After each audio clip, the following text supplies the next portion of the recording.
Hi, welcome to the Big Split News Watch. Welcome to Focus. My name is Michael Richmond, and with me today I'll be talking with the World Boxing League champion, Mr. Stefan De Silva.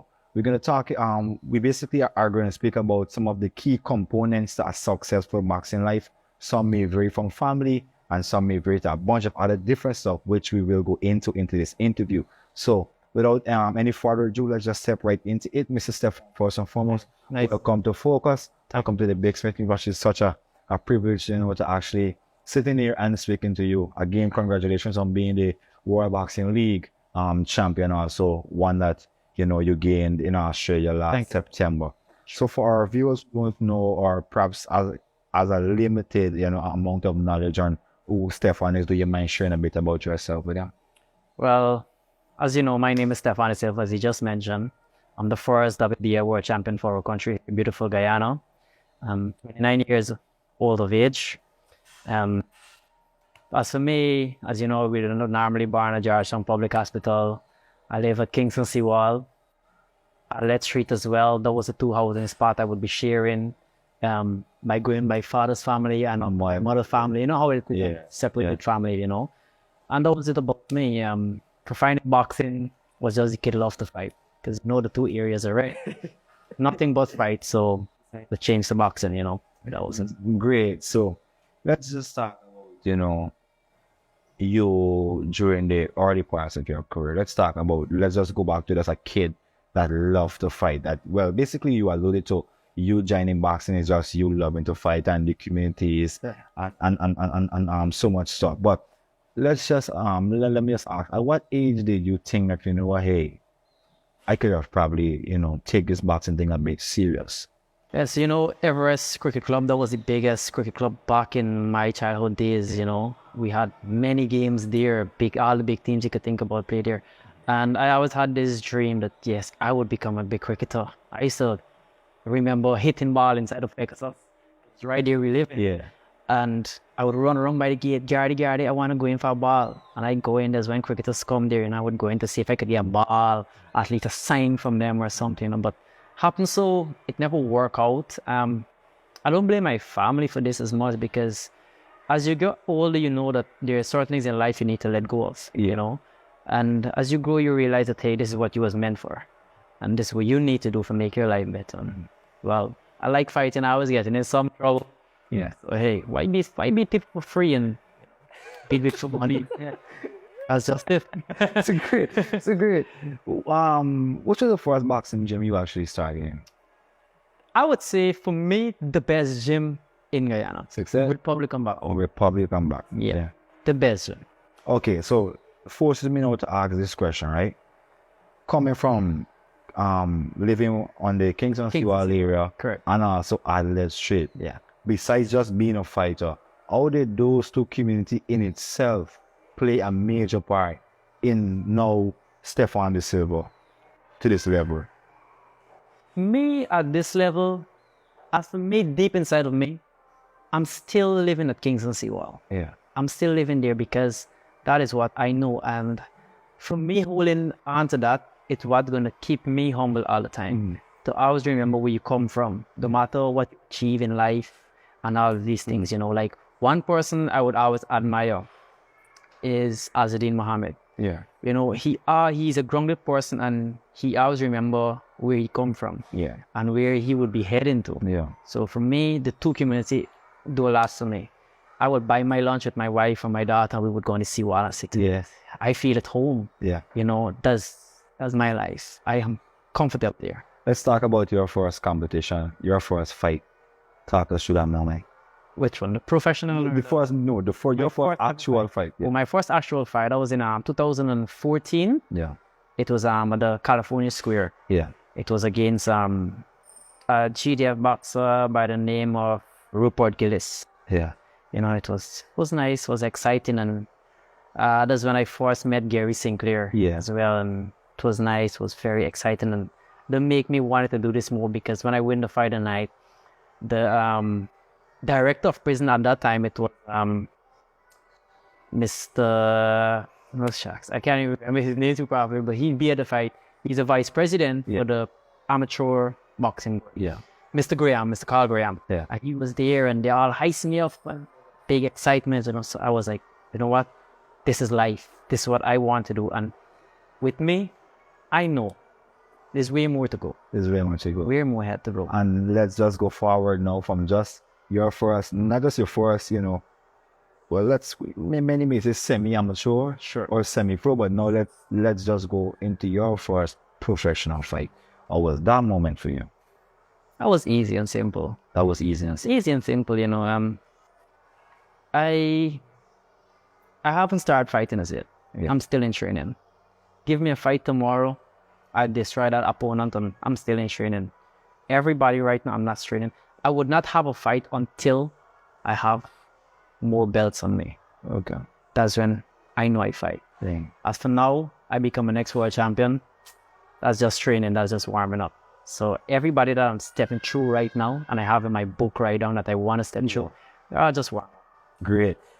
Success is a beautiful thing, I must say. Having, you know, a chance to win this, you know, having a chance to have your name being chanted in and around the audience, the spectators champion. It was Sinclair, Gary Sinclair, I mean. Yeah. And then now Stefan De Silva, Clive 12, and a bunch of other names. It's such a wonderful moment. Yes, it is. Let's talk about your training method. Let's talk about, you know, the things that you do behind the scene that people don't know. Talk us through, you know, your training regimen. Talk us how important it is to have a good diet, a good work ethic, and how these things also could compile all together and make a successful boxer.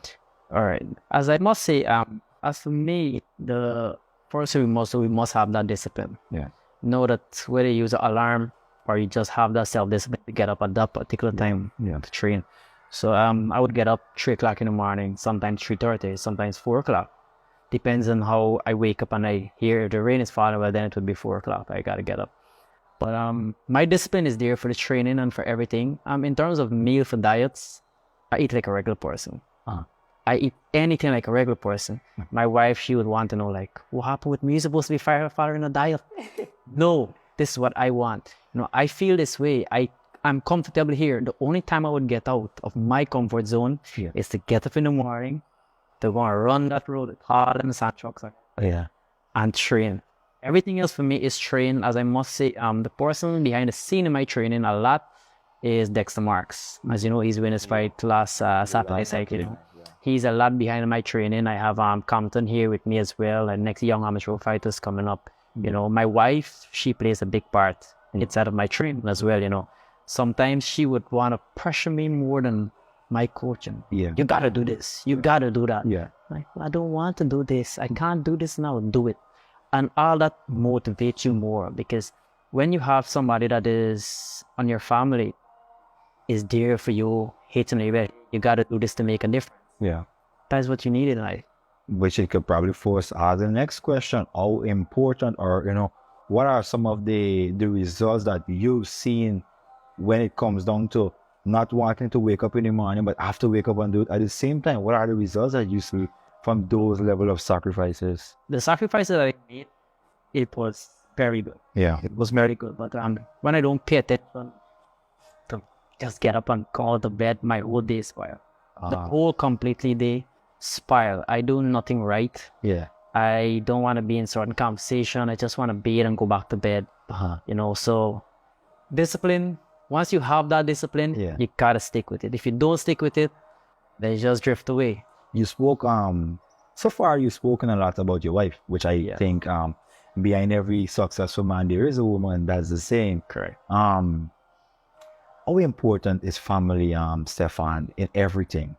Besides just being that, you know, person that pushes you, how important it is to know that after a win or even after a loss, there is a comfort when you go through that door. When you go home, you have your beautiful daughter and you have your beautiful wife also. How important is that to you? Very important. Very important, because we as boxers, as much as people might see that, you know, hey, he's strong, he's tough, you know, he have this type of face, we're human beings. And deep inside of us, we need that comfort when we go home or just when we come out of the ring. Okay, how much we hit on somebody, you know, when we go, we need that type of loving too. We're not a machine. Even self, I guess, machine, you have to show them love, you have to clean it as well. You know? So we need that type of love, as for me, as when I go home, she would be like, "You okay, babe? I'm fine. You sure?" Yeah, I'm fine. Then my daughter would come with me. She would be like, "Dad," and she would rub me, play with me. Yeah. It is very nice for her family. But as I must say, I like to motivate people. With certain people who don't have that push when it comes to family, I would say do not use that as a downfall. Yeah. Use it as a motivation. Think of yourself, you know what, hey, I'm not getting this response from my family, and this is what I'm going to do for myself to make a difference. So that's how I live my life. So whether a friend, a family, don't want to stick by my side, don't want to show me the love, but hey, I use it as motivation. Wow. That's just me. Wow. September 2022, the 10th, to be exact. Correct. You fought against a Fiji opponent. Yes, William Mel. Mr. William. William Mel. William. Yeah. Well. Mel. Mel. Okay, William Mel. And you won that fight in 2 rounds. You was judged. Well, let me just use it, the term that we get at the point. The decision we get the exact day. He couldn't make it. He threw it away. Fight is over. Fight is over. He was judged, or he was adjudged as the new WBL champion. Yeah. Let me just share back something with our viewers. There were 4 Guyanese before you. Yes. That actually won prestigious belts outside of Guyana. Mr. Gary St. Clair was definitely one of them. Yes. A man with so much respect locally. But you made it. You made the 5th person. Yeah. Amongst a bunch of other different names that came before you, that came after you, are the 5th person. Yeah. How do you feel to achieve such a wonderful, but also a rare feat?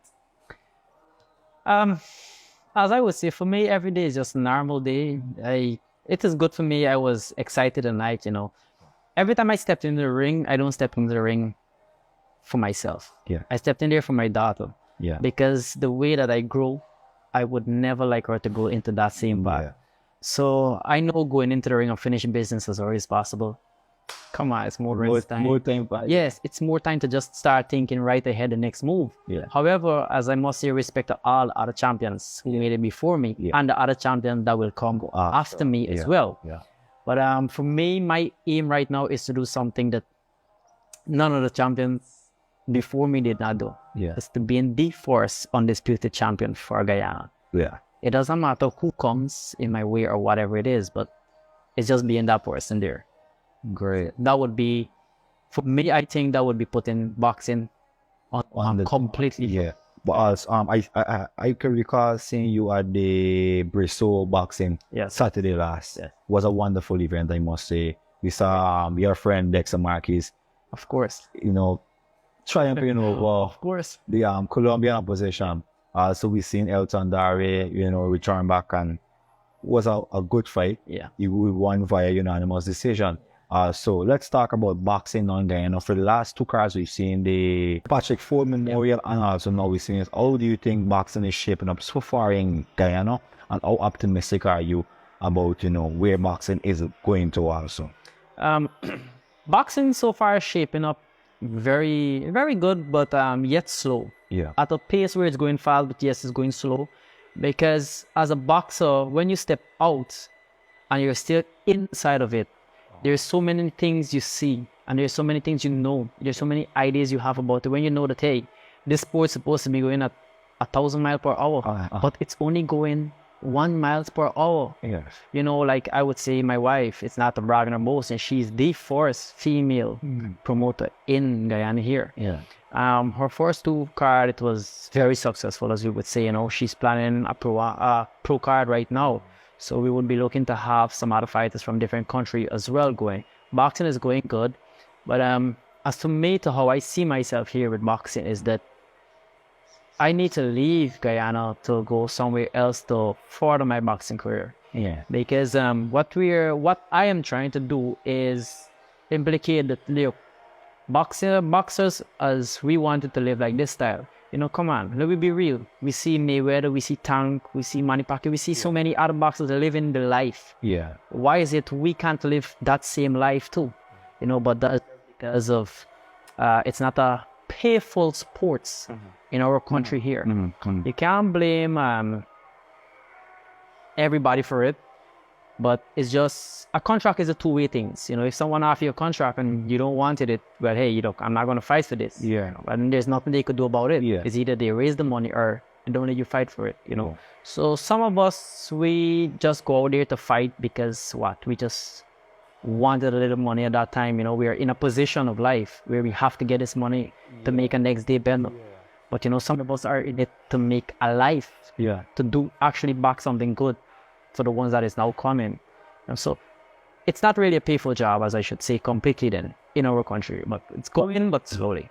There's some very, you know, good young boxers that we have locally. I could call like some of my we got a young Brian Harris. Yeah. We have some Song also. We have Desmond Amsterdam, who's making quite a name for himself. Perfect. We have Kevin Alikak also, he's good. Olympian also. And we have, you know, some other young ones coming up.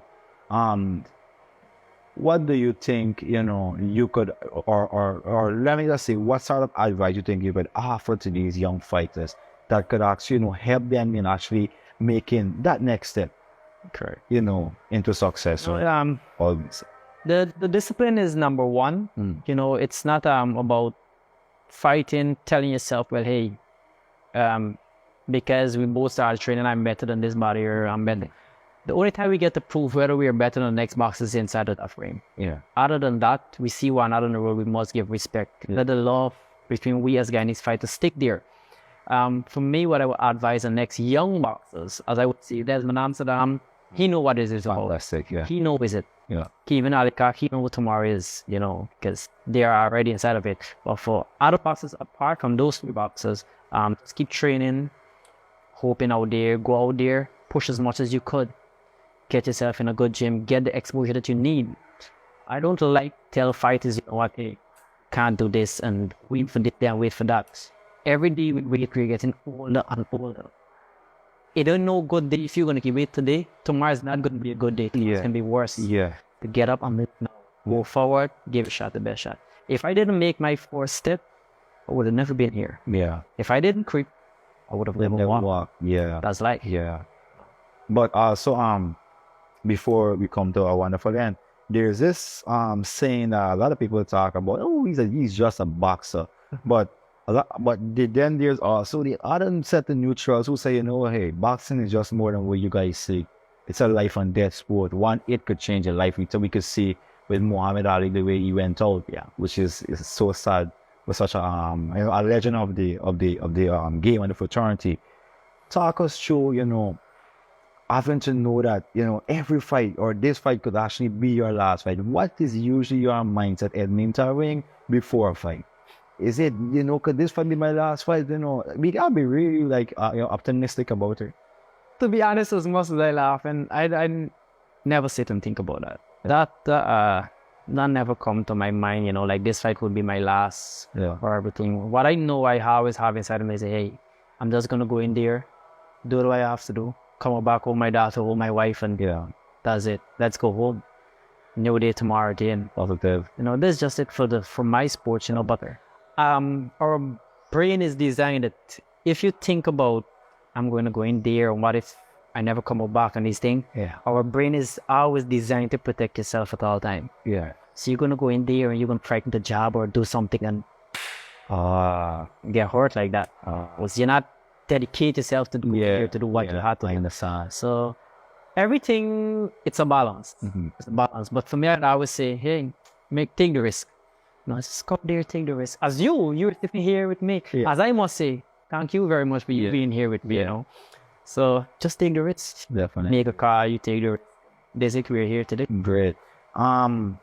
Life after boxing. We spoke before we came on set, and we talked about, you know, you with preparing to do your own little training, and also do it with a boxing ring, and as you prepare for life, you know, after this sport. Talk us through. Well, life beyond the sports here for me. I've met Mr. Santana. Yeah. You know, he's from Texas. He's born Guyanese, but he lives in Texas right now. He's the owner of the gym I'm at here right now, Live Gym. Anybody could come down, join up, start the boxing classes and stuff, use the pool, use the sauna room, everything, you know. It's very nice. We don't have the boxing ring yet, but it's going to be at the Sheriff Street location. Yeah. Bodies, gym there. Everything for boxing is going to be there. Boxing, weights, and everything. I'm going to be training there as well. Our female promoter, which is my wife, she would be there on time. So also female to be getting into this boxing more serious. Yeah. Life for me beyond boxing. I don't know. My wife don't really like to hear this part. Yeah. I want to be like this old guy bodybuilder thing, you know, just the physique. You know, I think I have that. Yeah. And it's just as an old guy, you're done with boxing, you have the belt rack up, and you know, it's time now for you to walk around. You know, well, if your son and all them come by you, they just you at what can't go around make fun. Bet. So this life for me beyond boxing, promote fights, help the young ones, go out there, give back to my community now. Yeah. You know, that's like I must say, and I must allude this to your wife also, when she sees it's a body in motion, always tend to stay in motion. So we can understand the reason why you want to lift weights and this aspect of your life. But I mean, you guys heard it from the WBL champion, Mr. Stefan De Silva. You talked about being disciplined, talk about also being humble and stay motivated. Those are some of the key elements to his success. And, you know, I guess, and I'm sure also that he would also, you know, tell you the same thing in whatever career path or whatever, you know, sport discipline you in, whether it be in cricket, football, it's just basically the same thing. Majority of the time, it's just the same story. So, Mr. Stefan, again, I must say it's such a wonderful time speaking to you. I must say I must hold this before I go. It's way heavier than it looks over the television. So I must say congratulations again on being thank you very much. WBL champion. We at the Big Smith News Watch wish you nothing but the best success. That's why you have me here, the best. Yeah, the best. Well, perhaps the only one in the country right now. Exactly. Definitely. So again, wish you more of the best. Wish you a healthy family life. You have a young, beautiful daughter. Continue being a good father and a good husband and a good citizen of Guyana, and also a good boxing champion and also advocate for the sport. Thank you. Thanks a lot for being here with us, Mr. Stefan. I want to say a special thanks to my technical operator, Mr. Daniel De Freitas. Until next time, guys. Bye.